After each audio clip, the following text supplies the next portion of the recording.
So we're gonna be peeling this top film off. Make sure all the character stays stuck on the vehicle. So you gotta do this thing really carefully. I don't know any other technique except for the technique that I know, that I learned from a very young age, sticking stickers on, to be very careful. I'm pulling this thing at a very least of an angle.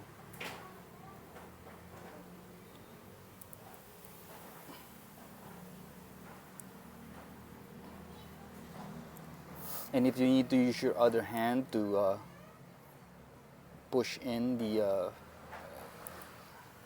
characters that may lift off of the